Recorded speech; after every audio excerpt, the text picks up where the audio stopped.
ایک طرف انجینئر محمد علی مرزا صاحب کی پوڈ کاسٹ نے مقبولیت کے ریکارڈ توڑے ہیں تو دوسری طرف یوتھی صحافی ذیشان عزیز نے بدتمیزی کے ریکارڈ بھی توڑ دیے ہیں۔ باشعور لوگوں نے یہ سوال کیا کہ کیا اسلامی اسکالر سے اس انداز میں بات کی جاتی ہے؟ اب انجینئر محمد علی مرزا صاحب کی طرف سے اس بدتمیزی کا جواب دے دیا گیا ہے۔ اسے پوڈ کاسٹ نہ دیتا تو لوگوں کو کیسے پتہ چلتا کہ ان لونڈے لپاڑوں کی تربیت ان کے مہاتما نے کس طرح سے کی ہے۔ عمران خان صاحب کو عورت نے پیغمبر کہہ دیا، جس پہ وہ خاموش رہے۔ عمران خان اور ان کے ساتھیوں کے نکاح ٹوٹ چکے، دوبارہ نکاح کریں۔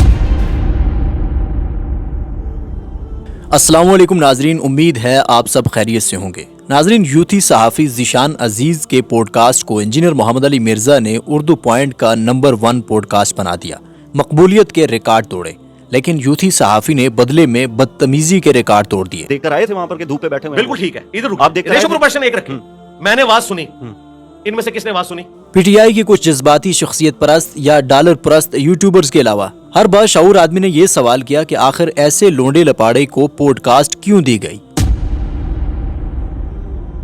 جس کو ایک اسلامی اسکالر سے بات کرنے کی تمیز ہی نہیں۔ لیکن اب اس ہنگامہ خیز پوڈ کاسٹ پہ انجینئر محمد علی مرزا صاحب کا جواب سامنے آ چکا ہے۔ یوتھی صحافی ذیشان عزیز کی بدتمیزی پہ انجینئر محمد علی مرزا صاحب نے کیا کہا ہے، چلیں ان کا یہ جواب سنتے ہیں۔ درجنوں ای میلز کے جواب دے بیٹھا ہوں جی، کٹر پی ٹی آئی کے سپورٹرز کی بھی اور اپنے اسٹوڈنٹس کے بھی، اور سب نے ایک ہی گلا کیا ہے کہ ایسے بدتمیز آدمی کو آپ نے سامنے کیوں بٹھایا۔ یہ بدتمیز وہ کہہ رہے ہیں، میں یہ لفظ نہیں استعمال کرنا چاہتا، میری پوسٹ کا تقاضا نہیں کہ میں ایسے بولوں۔ تو میں نے سب کو یہی کہا کہ اگر میں ان کو سامنے نہ بٹھاتا، میں ان کی گفتگو کا علمی جواب نہ دیتا، تو میں کس طرح ایکسپوز کرتا ہے کہ یہ کون سی بریڈ پروڈیوس ہو گئی ہے یہاں پہ۔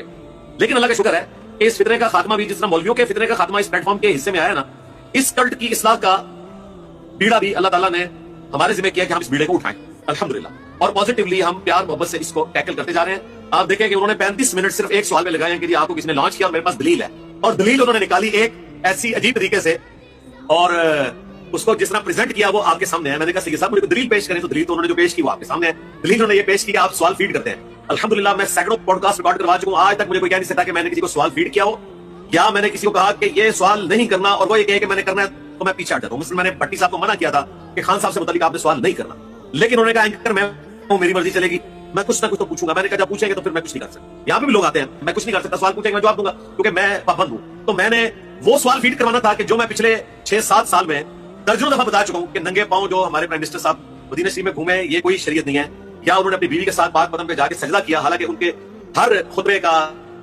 اور جلسے کا آغاز ایاک نعبد و ایاک نستعین سے ہوتا ہے، جو مجھے بڑا پسند ہے پرسنلی۔ ان کو یہ زیب نہیں دیتا تھا، تو میں آلریڈی اتنی دفعہ ڈسکس کر چکا ہوں ان سے۔ میں نے یہ سوال کروا کے کیا نکالنا تھا، میری وہ ویڈیوز داخل لوگوں نے دیکھی ہوئی ہیں۔